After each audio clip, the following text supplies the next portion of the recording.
Hello class, in this lecture we'll talk about a concept known as Hardy-Weinberg, the Hardy-Weinberg principle, and what is known as the Hardy-Weinberg equilibrium. What this principle asks us to look at is obviously evolution and how we can measure evolution. How do we know that evolution is happening from one generation to the next? In previous examples, like in the soapberry bug situation, we were able to measure a particular trait, the length of a beak, for example, and see that if the beak's length on average is changing, then the population is changing. But with the Hardy-Weinberg principle, we can look at the evolution of all traits, even traits that we can't necessarily measure, by simply looking at the frequency of alleles.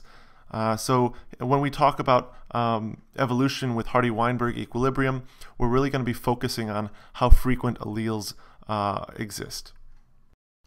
Before we can make any assumptions, however, we want to make sure that we're on the same page when we define what we mean by population, when populations evolve. So what we mean by population is a group of organisms of the same species that interbreed. That is to say, when you interbreed, you're exchanging genetic material. And we all know that when gametes fuse, there's an exchange of alleles. So we're talking about a population in those terms.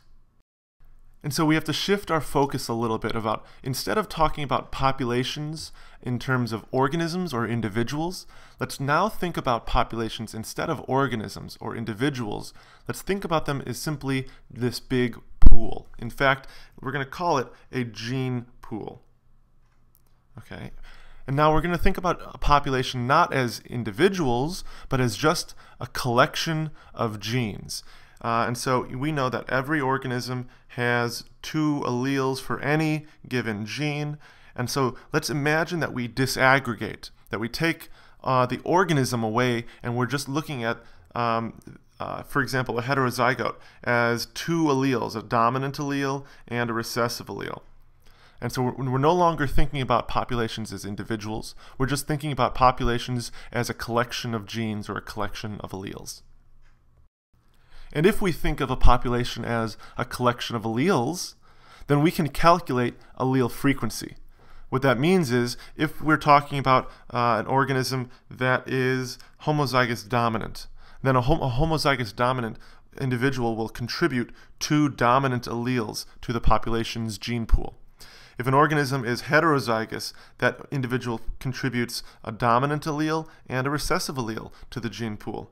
And as you can imagine, then, if an organism is homozygous recessive, he contributes 2 recessive alleles to the whole pool of genes that is the population.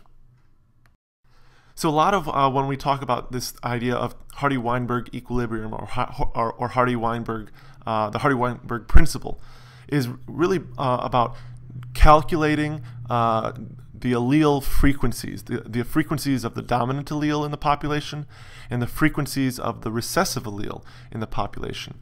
And so if we're to take a look at a given trait, let's say flower color, a typical Mendelian trait that exhibits incomplete dominance. Okay, so if we look at this trait of flower color, and we have a whole big population of, let's say, 500 flowers.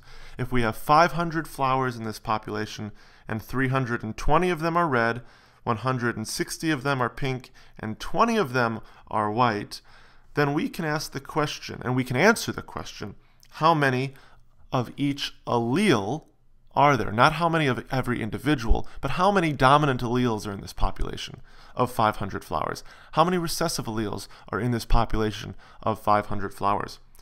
And we can then ask ourselves, what is the frequency of the dominant allele? What is the frequency of the recessive allele? So on the next page, we're going to work this out. We're going to do a quick demonstration, a quick calculation of allele frequencies. Okay, let's review. In this situation, we have 500 flowers. With 500 flowers, that means every flower has 2 alleles. In our total population, we have a whole gene pool of 1,000 alleles. Our job is to calculate the frequency of the dominant allele and of the recessive allele. So we have 3 different types of phenotypes here. We have a red phenotype, we have a pink phenotype, and we have a white phenotype. Okay? And we know that we have, how many of each do we have? We have 360 red, we have 120 white flowers, and we have 40. We have 40 white, we have 120 pink flowers, we have 40 white flowers, for a total of our 500 flowers. Okay, and we know that the genotype of each, given this incomplete dominance, the red flower will have a homozygous dominant genotype, the pink flower will have a heterozygous genotype, and our white flowers have a homozygous recessive genotype. And what we can see here then is that for every given red flower, we have 2 dominant alleles. For every given pink flower, we have 1 dominant allele and 1 recessive allele. And then, of course, for every white flower, we have 2 recessive alleles. So if we wanted to figure out how many dominant alleles and recessive alleles there are in each flower, we can calculate that. So if we're looking at our red flowers, how many dominant alleles are there? Well, we have 360 red flowers times 2 dominant alleles gives us 720 dominant alleles in our red flowers and 0 recessive alleles.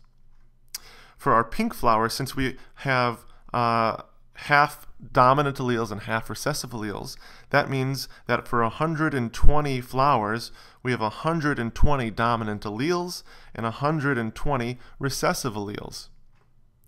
And with our white flowers, we have 0 dominant alleles, but for our 40 flowers, we have 2 recessive alleles each. This was supposed to be 20. For our 20 white flowers, we have 2 recessive alleles each. We have a total of 40 recessive alleles. Now we can sum our dominant alleles and our recessive alleles. If we add up all of our dominant alleles, we have 840 dominant alleles in this population. We also then have 160 recessive alleles in this population. And remember, this is a population of 500 flowers, so our total alleles should add up to 1,000, and it does. Let's then calculate the frequency. First of all, we have calculated how many dominant and recessive alleles there are in this population, but now we can simply do some division and find allele frequencies. We have 840 dominant alleles in a total population of 1,000 alleles, and if we do this quick division, we get a 0.84 dominant allele frequency.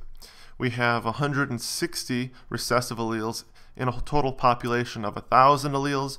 We have a allele frequency of 0.16. That's our frequency for the recessive alleles. Notice that in our total population then, we sum our allele frequencies and we get a total of 1.0. That is to say, this composes the entire population. Now that we have learned to quickly calculate the allele frequency in a population, now we're ready to tackle the idea of what the Hardy-Weinberg principle actually states. When we look at the Hardy-Weinberg principle, this is a principle that says the frequency of alleles and of genotypes in a population will remain constant from generation to generation if only Mendelian segregation and recombination of alleles are at work. Okay, I'm going to underline Mendelian segregation and recombination and circle the word only. Another way of saying this is that in Hardy-Weinberg equilibrium, a population is not experiencing evolution. It is not changing. Okay, so that makes sense because the term equilibrium means equal or in some kind of stasis or static situation. So in Hardy-Weinberg equilibrium, if a population is in Hardy-Weinberg equilibrium, it is not undergoing evolution. That is to say, if it's not in equilibrium, then it's experiencing some form of change, some form of evolution. So if Hardy-Weinberg equilibrium is established, we've said that populations are not evolving and they're not changing. Well, how can this be true? Well, there are certain conditions under which Hardy-Weinberg that need to be satisfied in order for Hardy-Weinberg equilibrium to be established. Let's go over quickly those conditions for Hardy-Weinberg equilibrium. First one is pretty simple. If in order for populations to stay the same, no mutations can take place, because obviously mutations cause change, and change causes evolution.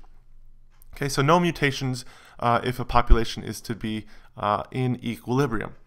That mating has to be random. There cannot be any sexual selection. There cannot be any kind of sexual bias here.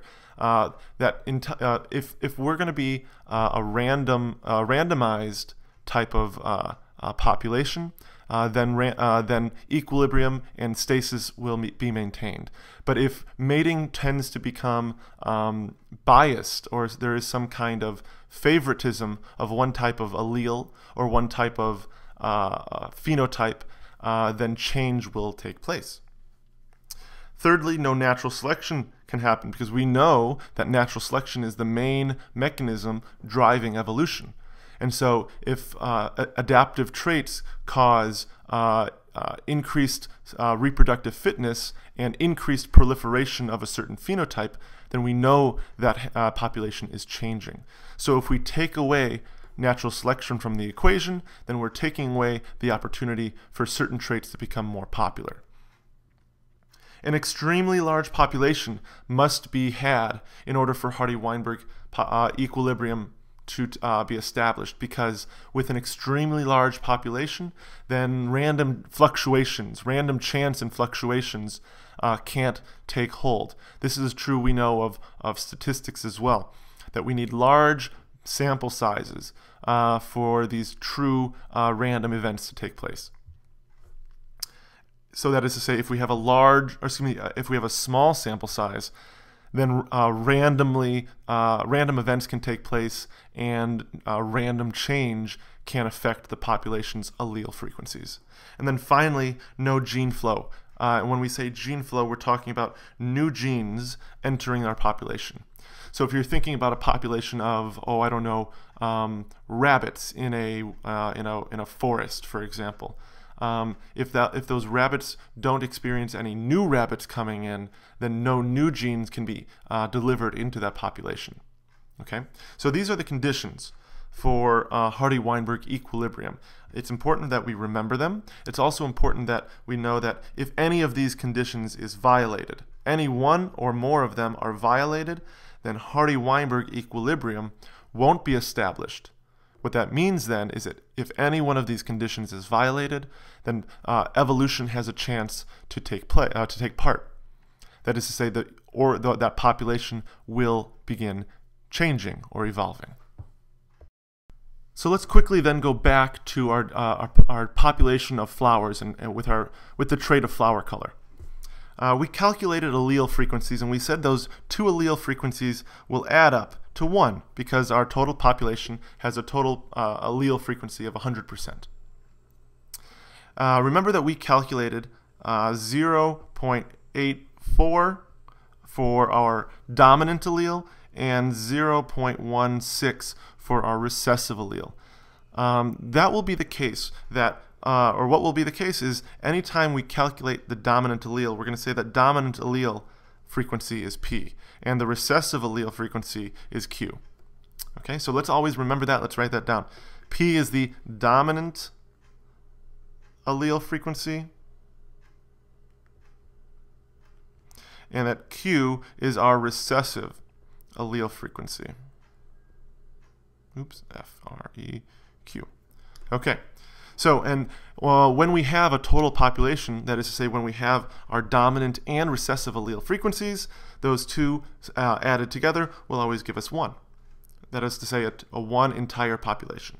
And so it's important to emphasize the idea that we're thinking of our population simply as a pool of genes, not as a group of individuals, but as just a whole big pool of genes.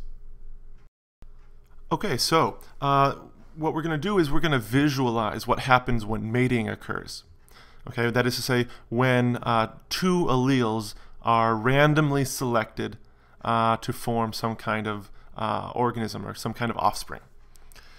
First things first, we're going to simplify. We used to say 84% was our dominant allele and and 16% was our recessive allele. Let's just simplify it and say 80-20 for simplicity's sake. So our dominant allele is 80%, our recessive allele, or our white allele, is 20% of the population. And so if these are the allele frequencies, then in a big population, this is our population, that is to say our gene pool. Oops, I can't spell. Let's say gene pool. There we go, better. In our gene pool, we have a bunch of alleles. Let's say we have 1,000 alleles. And in this pool of 1,000 alleles, 80% of these alleles will be our red allele, and 20% of our alleles will be the white allele. So it's simply just like we've got a big bag or a big tank of alleles, and to randomly select these alleles, we'll just grab one allele randomly. So assuming that mating is random, and that's the important assumption because that's an assumption of Hardy-Weinberg equilibrium, that random mating occurs, that assuming mating is random, 80% of the time when you go reach into our gene pool and select one allele, 80% of the time you're going to get a red allele, 20% of the time you'll get a white allele. 80% of the time for the other gamete, you'll get a red allele, and 20% of the time, you'll get a white allele.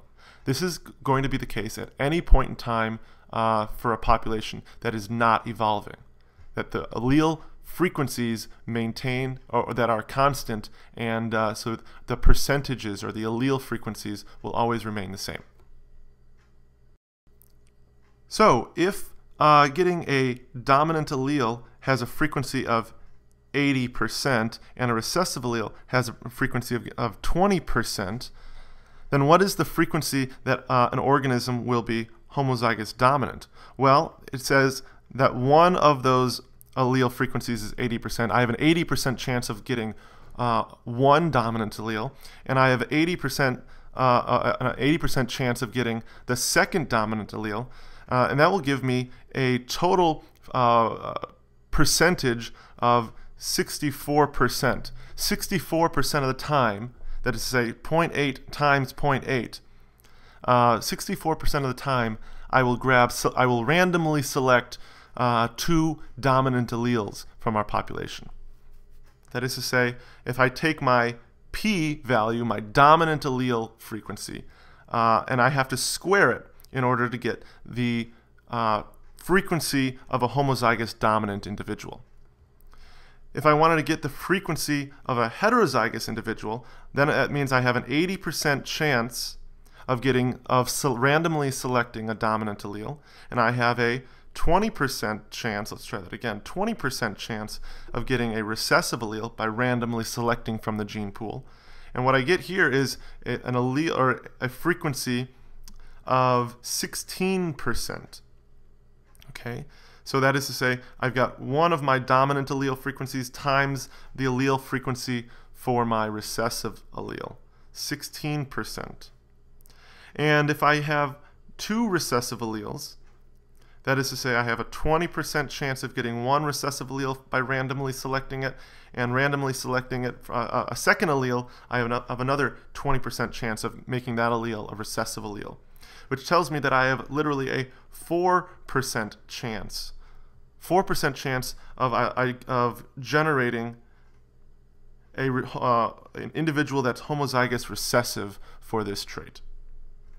So what I've done in this slide here is I've taken the allele frequencies of the dominant allele and of the recessive allele, and I've used these allele frequencies to then calculate the frequency of each phenotype, excuse me, the frequency of each genotype. So I've found the frequency of a homozygous dominant genotype, I found the frequency of the homozygous recessive genotype, and I found the frequency of the heterozygous genotype in a population. So given a certain allele frequency, then we can then predict what the particular genotype frequencies of any given population. So once more, by calculating the allele frequencies, we can use these allele frequencies to calculate genotype frequencies. So I'm going to write that down here. We're calculating genotype frequencies. All right, and these are predicted frequencies. So if we know the particular allele frequency in a given population, and we calculate the genotype frequency, and we see that those frequencies are the same as what we predict, then we can say that that population is in Hardy-Weinberg equilibrium. If we predict a certain genotype frequency given these values, and we observe a different genotype frequency, then we can say that that population is not in Hardy-Weinberg equilibrium. And then finally, if you take a look at the heterozygous individuals, notice that if you take the P times the Q, so that the dominant allele frequency times the recessive allele frequency, that's actually the same thing as saying the recessive allele frequency times the dominant allele frequency. So what we're going to do is we're going to say that the total sum of the P times Q plus the Q plus P is the total frequency for heterozygous individuals. So then the equation for a population, the equation for Hardy-Weinberg equilibrium is the sum of all of the genotypes. It's not only the sum of the allele frequencies. Now this is true. This says that any dominant allele frequency plus the recessive allele frequency will give you a total population of alleles. But now if we're looking at individuals, organisms in the population, we see that those organisms are combinations of alleles. And so a total population will be the sum of all of the homozygous dominant individuals plus all of the homozygous recessive individuals plus all of the heterozygous individuals. And remember that the heterozygous individuals will be calculated by taking twice the PQ value, because P times Q plus Q times P, these two frequencies are each equally valid heterozygous frequencies. Okay, so let's put these kinds of concepts into practice to make them seem a little bit more useful. Okay, let's imagine we have a population of moths. And the population of moths, the trait that we're looking at in particular is wing color. Notice that we have two different phenotypes here. We have a brown wing color, and we have a white or a gray wing color. Let's call it white. Let's imagine we have a parent generation of 1,000 moths. And in this 1,000 moths, 360 of them are homozygous dominant. That is 480 of them are heterozygous, and 160 of them are homozygous recessive. That is to say, they demonstrate the recessive allele, or the recessive phenotype. So of this 360, 480, 160, we come up with a certain kind of frequencies for our genotypes in the parent population. We have a frequency of 0.36 homozygous dominance. We have a frequency of 0.48 for heterozygotes, and a frequency of 0.16 for homozygous recessive individuals. From this, we can calculate the frequency of the alleles in the population. We can see that the homozygous dominant individuals 100% of the time will give the dominant allele. 50% of the time, the heterozygous individuals will give the dominant allele, for a total dominant allele frequency of 0.6. 60% of the time, or 60% of all of the alleles in this population are dominant. So this is our P value. For our Q value, we're going to say that 100% of the time, the homozygous recessive individuals will give a recessive allele, and 50% of the time, our heterozygous individuals will give a recessive allele, for a total Q value, or a recessive allele frequency of 40%. Okay, so keep in mind what we had calculated. We calculated our P squared, our 2PQ, and our Q squared. From those values, we were then able to calculate allele frequencies. So from our genotype frequencies, we derived allele frequencies. Okay, what this means is in the total population of the total parent generation, 60% of the alleles are dominant, and 60% or 40% of the alleles in the parent generation are recessive. If we were then to predict the genotype frequencies of the offspring generation, we'd say that 60% of the time we're going to get a dominant allele, and 60% of the time we'd get a recessive allele. So our p squared, our predicted p squared for our offspring would be 36%. 0.6 times 0.6 is 36. Our q squared, 40% times 40%, 0.4 times 0.4 gives you a q squared of 0.16. And then our 2pq, well, one of our pq's is 0.24 because 0.4 times 0.6 is 0.24. 2pq, therefore, would be these two added together. We get a 2pq of 0.48. Now, what we've seen here, these are our predicted, our predicted genotype frequencies. Okay, so we're going to be comparing our predicted genotype frequencies to the actual genotype frequencies of the offspring generation. So we're saying that if Hardy-Weinberg equilibrium is in effect, that is to say, if the population is not evolving, then our predicted genotype frequencies of our offspring should match our actual offspring genotype frequencies. And so what we actually see here is the frequencies of the genotypes in our population does in fact match our predicted genotype frequencies. So this is like given data. We're saying these are the actual results. These are our predicted results. We see that the two are the same, so we have a given conclusion that the offspring genotype and allele frequencies are the same as the parent generation. What we can then conclude is that this population is in equilibrium. It is in Hardy-Weinberg equilibrium because the allele frequencies in the parent generation and the offspring generation did not change. Allele frequencies did not change, means that our population is not evolving. Okay, so let's try a practice problem of our own. Let's read the problem first. A parental population of moths that has 490 homozygous dominant brown moths, 420 heterozygous brown moths, and 90 homozygous recessive white moths has an F1 generation of 493 homozygous dominant, 368 heterozygous, and 107 homozygous recessive moths. Our job is to find the allele frequencies of both generations. That is to say, we have to find P and Q for parental generation and for offspring generation. And then we have to answer the question, is this population evolving? And let's explain that. So let's go ahead and try to start there. But first we have some information that we need to, identify. Okay, so let me underline a couple things. We have numbers of parents and we have numbers of kids. So we're going to use these numbers to work with. So let's move on to the next page.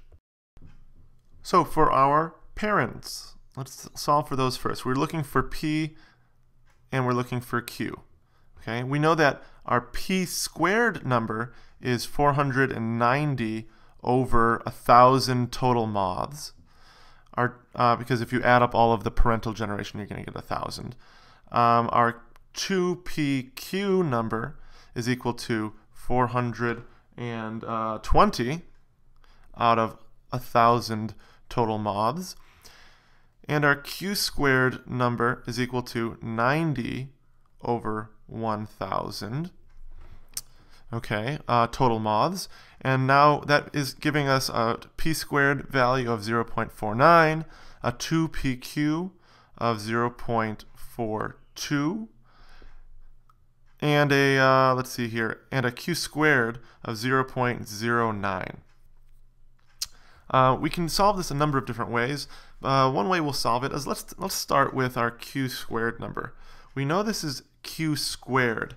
So if q squared is equal to 0.09, then q is equal to 0.3, because the square root of q squared, the square root of 0.09, is going to give us q.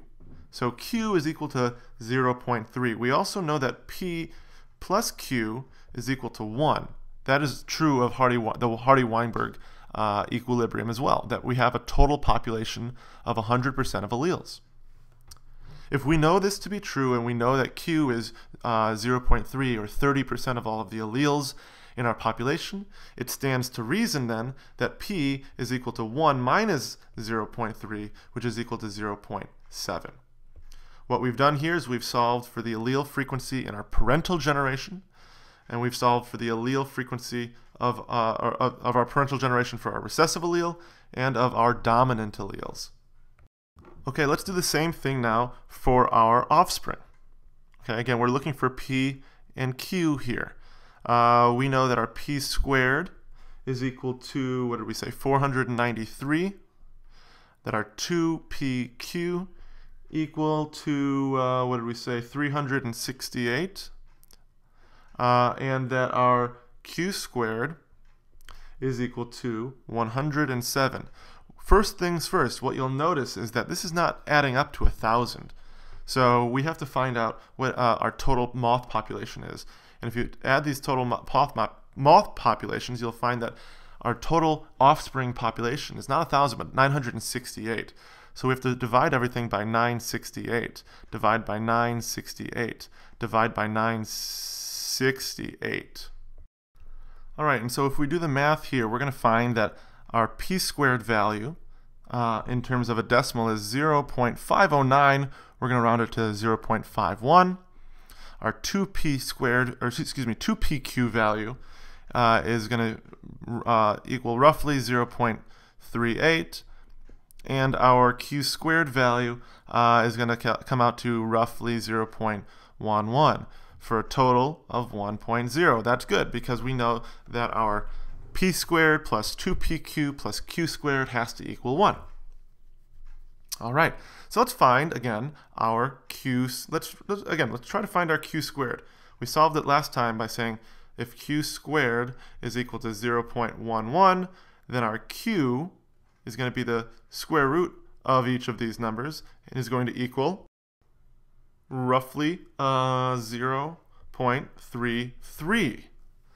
And likewise, if our q is equal to 0.33 and our p plus q is equal to 1, then our p must be equal to 1 minus 0.33, which is equal to 0. What do we have here? 67. Again, what we found here is our p value, 0.67, and our q value, 0.33, of our offspring generation. And if we compare that to the p and q of our parental generation, we'll see that they're different. And that's the key here. Are they the same or are they different? And since we know that, or rather since we see that the allele frequencies are different from parent to offspring, we can then conclude that allele frequencies are changing. And if our definition of evolution is the changing of allele frequencies, then since the allele frequencies are changing, then we can say that this population is evolving. Now we've answered questions 1, finding p and q of parental and offspring generation. And now we've answered question 2 of our practice problem. All right, and so in class on Wednesday, we will explore these ideas more broadly. All right, I'll see you guys on Wednesday.